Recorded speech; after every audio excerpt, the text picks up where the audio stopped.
Later today, some top bosses will have already made more money than the average worker earns in a year. Most offices have, of course, only just reopened for 2017 after the Christmas break. But by lunchtime, the High Pay Centre has said many executives will pass the average annual salary of £28,200. It means today has been nicknamed Fat Cat Wednesday. So in today's debate, we're asking, are executives paid too much? Well, with us now to discuss this are The Guardian columnist Dawn Foster and Executive Director at the Adam Smith Institute, Sam Bowman. Very good morning to you both. Dawn, let me turn to you first. It does seem incredible, doesn't it? People heading out to work this morning, barely back to the office or the shop or the factory or whatever it might be, and already they're being told that others have earned more than them in a whole year. It is incredible, especially at the time when a lot of people feel, the pinch after Christmas. And I think it shows that we do have a big problem with pay inequality in the UK. Certain poverty rates may be down, but inequality is wider than ever. And I think measures such as this that really show exactly how disparate it is really bring that home to people. And there was some research a week ago that showed that the link between high pay and performance is completely negligible.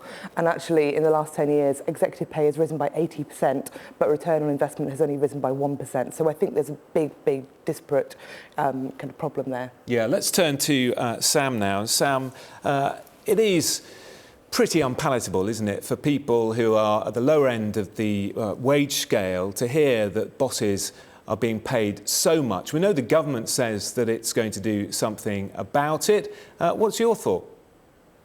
Well, I think people viewing will have two questions. The first is, are these people being overpaid?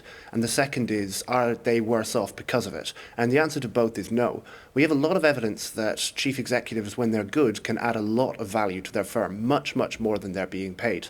One example is Burberry, which lost £500 million in value when its brilliant CEO, Angela Arendt, stepped down suddenly a few years ago. And there are lots and lots of examples like that. The second question, are workers worse off because of this, again, is no. Because workers do well when the firms they're working for do well. And firms, more than ever now in a globalized world, need to have the best talent at the top, because the strategic decisions that those CEOs make can have a huge effect, not just on whether the firm is profitable or not, but on the life or death of the firm. So if you're a worker, you want the best leaders in charge in your firm so that you are globally competitive and you're succeeding on a global level. I mean, doesn't Sam have a point, Dawn? The fact that how much money bankers are earning, CEOs are earning, that always makes the headlines. But what doesn't make the headlines is the good work that good chief execs actually do to help a company survive. Perhaps, but also the fact that some CEOs do the work they're paid for shouldn't really be headline news. What should be headline news is the fact that, for instance, care workers, nurses, etc., do incredible work day to day, but they're very undervalued, very underpaid. And I think a lot of people in Britain, especially on the low pay scale, would argue that, for instance, a nurse is worth more than a chief executive. They save lives every day. They work extraordinarily hard. Why should a chief executive be paid 14 times more than a nurse? So I think it's very arbitrary in that respect, and I think today's measure showing that chief executives have been paid by midday more than most of us kind of shows that. I was just going to say, Dawn, isn't it down to shareholders, though, to decide how much the bosses should be made? If shareholders are happy, if the companies make a lot of money, if they're employing a lot of people, if they're giving a lot of tax back to the country, then it's up to shareholders. It's not up to people like us to complain, is it? I think it is up to us. For instance, Tesco and lots of other big companies pay a lot of people the minimum wage, and a lot of people then struggle to get by, so they have to turn to the government, get housing benefit, get working family tax credit. So actually, if shareholders decide to pay chief executives a lot, but pay people at the bottom very little, then it is actually the taxpayers who, in the end up paying for that. So I think we are actually subsidising very high pay, and then in turn subsidising very low pay for companies. Sam, what do you have to say to that? I think it, to be honest, completely misunderstands how wages work. It's certainly true that nurses aren't paid as much as we'd like them to, but even if you took all of the money that we pay all of the chief executives in the country, not just the FTSE 100 ones, but all of them, it would be a drop in the ocean when it comes to the wider wage bill of workers in general.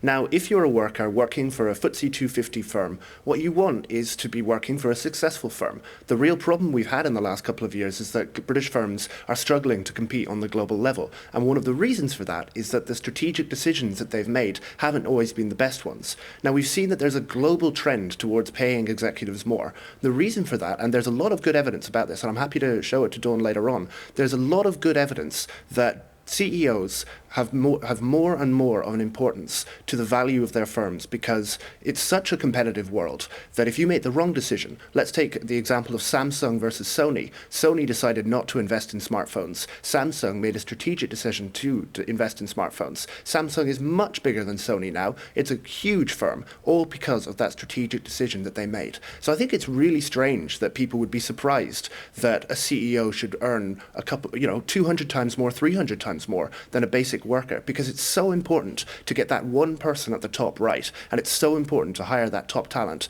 that it's very predictable that firms would be willing to pay top dollar to get this top talent, and I'm glad they do. So how do you feel then about the government stepping in, saying they're making it, Theresa May saying she's making it one of her top priorities to make sure she can actually deal with this pay gap between the less fortunate and the more fortunate, and also looking at the gender pay gap as well? She says she's going to step in there to make sure that that gap is also shortened. How do you feel about that? I think rather than looking at the top, the government should be focusing on the bottom and focusing on what are the things that are holding back the earnings of people at the bottom. Now, one of those is growth. We've had very, very poor economic growth over the past 10 years. We all know that. One of them is the cost of living. Housing costs are higher than ever. Childcare costs are higher than ever. And for a large part, it's because we're not building enough houses and we're not allowing enough childcarers to be in work because the sector is so tightly regulated. So I think it's absolutely right that we should focus on the wage gap, but not by trying to lop off the top of the wage gap. We should be trying to raise the bottom. And really, this kind of view that all we need to do is lower the earnings of people at the top is a very, very dangerous and very, very counterproductive way if we're actually interested in helping the people at the bottom. Dawn, briefly, final thoughts? It's very rare for me to agree with Theresa May, but I think it shows that most people in Britain and most people on the political spectrum agree that we need more inequality in pay, and that includes chief executives and people at the very bottom. OK, I appreciate your time. Thank you both very much. Dawn Foster from The Guardian, Sam Bowman from the Adam Smith Sam's got something Institute. to show you, Dawn. Thank you. Yeah, something very interesting, no doubt, but yeah, leave it there. Happy to send it to you, yeah.